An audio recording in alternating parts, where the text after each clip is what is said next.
नमस्कार, मेरा नाम कंतेश अग्रवाल है। आज हम बात करेंगे वक्त उसे भी सुधार देता है जिसे कोई नहीं सुधार पाता। मुश्किलों पर गौर करो, वो हमें कुछ सिखाना चाहती हैं। मुश्किल एक सिग्नल है कि हमें अपनी ज़िंदगी में कुछ बदलना है, कुछ सीखना है और आगे बढ़ना है। बूंद सा जीवन है और अहंकार सागर से भी बड़ा है। मन और मौन बहुत कम लोग समझ पाते हैं। सामने दशानन हो या दुर्योधन, 10 शीश हो या वज्र सा हो शरीर, सत्य और विरुद्ध उठेंगे तो कटेंगे। जहाँ भी जाओ, जिससे भी मिलो, एक चीज़ छोड़ जाओ, अपनी कमी। जिंदगी एक स्टेशन की तरह होती है जहाँ मिलते तो बहुत लोग हैं, पर एक एक करके सब छोड़ते चले जाते हैं। जिंदगी वनडे मैच की तरह है। रन तो पड़ते हैं पर ओवर घटते हैं। पुण्य के चौके और छक्के लगाते जाओ ताकि ऊपर बैठा एम्पायर पुण्य की ट्रॉफी दे सके। हमें मिला जीवन का प्रत्येक दिन एक अवसर है, इसको गंवाओ मत। हमें जिंदगी में कुछ बदलना है, कुछ अच्छा करना है और आगे बढ़ना है। यदि आज का दिन चला गया तो जिंदगी की सारी दौलत देने के बाद भी तुम्हें आज का दिन नहीं मिलेगा। हमें मिला जिंदगी का प्रत्येक दिन एक अवसर है कि हमें कुछ बदलना है, हमें कुछ अच्छा करना है, जीवन का सदुपयोग करना है। प्रत्येक दिन एक अवसर है। सत्य मौन इसलिए हो जाता है कि वो जानता है कुछ बातों का जवाब सिर्फ वक्त देता है, इसलिए सत्य मौन हो जाता है और वक्त का इंतज़ार करता है। एक राज्य था, वहाँ पे राजा बनता था। उस राज्य का एक नियम था कि हर राजा सिर्फ 5 साल के लिए बनता था और 5 साल के बाद उस राजा को वहाँ से हटा दिया जाता था और फिर उस राजा को हाथी पर बिठाकर खूब अच्छे से सजाकर एक ऐसे जंगल में छोड़ दिया जाता था जहाँ पर कोई जीवन नहीं था। वहाँ पर काफ़ी जंगली जानवर थे जो उस राजा को मारकर खा जाते थे। तो काफ़ी टाइम तक ऐसा चलता रहा। इस बार कोई राजा बनने को तैयार नहीं हुआ। काफ़ी ढूंढा गया कि कोई राजा बने, कोई तैयार नहीं हुआ। आखिर में एक व्यक्ति से पूछा गया कि तुम राजा बनोगे? वो व्यक्ति बोला नहीं, 5 साल बाद मरेगा कौन। वो बनने को तैयार नहीं हुआ। उसने जब बहुत मन्नतें करी तो वो व्यक्ति राजा बनने को तैयार हो गया।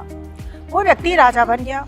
सबसे पहला काम उस व्यक्ति ने करा कि वो कुछ लोगों को लेकर उस जंगल में गया जहाँ पर राजा को हाथी पर बिठाकर सजाकर फेंक दिया जाता था और वहाँ जंगली जानवर उसको खा जाते थे। वहाँ वो देखकर आया और उसने अपने मन के अंदर पूरी प्लानिंग कर ली। सबसे पहले साल में उसने पूरा जंगल कटवा दिया और जितने भी जंगली जानवर थे, दूसरे साल में उसने सारे जंगली जानवरों को जू में भिजवा दिया। तीसरे साल उसने सारे वहाँ पर घर बनवा दिए। चौथे साल में वहाँ पे उसने मॉल और दुकानें बना दी। 5वें साल में उसने पूरे कॉलोनी को डेवलप कर दिया और रिहायशी इलाका कर दिया। जब 5 साल पूरे हो गए और 10 दिन बचे, तब उसने लोगों से कहा कि आप मुझे ले जाइए और ले जाकर मुझे उस जंगल में छोड़ आइए। तब वो व्यक्ति बोले नहीं, अभी तुम राजा बने रहो, अभी 10 दिन बचे हैं, अभी 10 दिन बाद तुम्हें वहाँ पर हम छोड़ कर आएंगे। जब 10 दिन पूरे हो गए तब उसे बुलाया गया और उसे हाथी पर बिठाया गया, सजाया गया और ले जाए जा रहे थे। वो व्यक्ति बहुत हंसते हुए मुस्कुराते हुए जा रहा था। सब लोगों को बड़ा अजीब लगा। बोले सारे राजा तो यहाँ से रोते हुए, चीखते हुए, चिल्लाते हुए बहुत दुखी होकर जाते हैं, तुम हंसते हुए क्यों जा रहे हो? बोले तुम लेकर चलो। जब सारे व्यक्ति लेकर वहाँ गए और उसे छोड़ा तो सारे लोग दंग रह गए। वहाँ पे रिहायशी इलाका था, बहुत मौज मस्ती, कोई भी व्यक्ति वहाँ पर रहना चाह सकता था। ऐसी जगह वहाँ पर ले जाया गया। तब उसे पूछा गया कि तुमने ये सब कब किया? बोले जो भी यहाँ 5 साल के लिए राजा बनता था वो भोग विलास में, अच्छे कपड़े पहनने में, हीरे वीरे देखने में, राज्य को घूमने में, गाड़ियों को घूमने में और राजसी ठाट में लगे रहते थे और फिर यहाँ का मरते थे। मैंने अपने 5 साल में आने वाले जिंदगी का कैसे अच्छी हो उसमें लगाई। ये हमारी ज़िंदगी के लिए सीखने का बहुत बड़ा सबक है।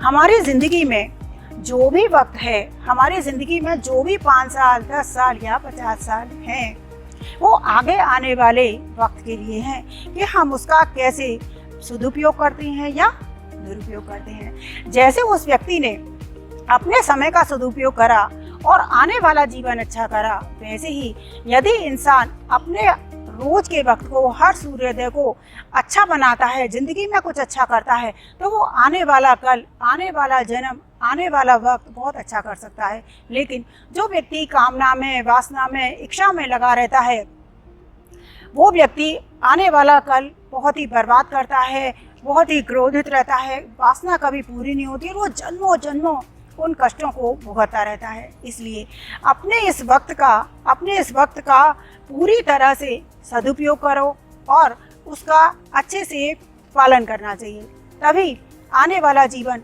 अच्छा होता है, उसका सदुपयोग होता है और जीवन सुखी बनता है। इसलिए आज का जो वक्त है उसका सदुपयोग करो, आने वाले कल को, आने वाले जन्म को अच्छा बनाओ, उस सियाने राजा की तरह। धन्यवाद। आज के लिए इतना ही।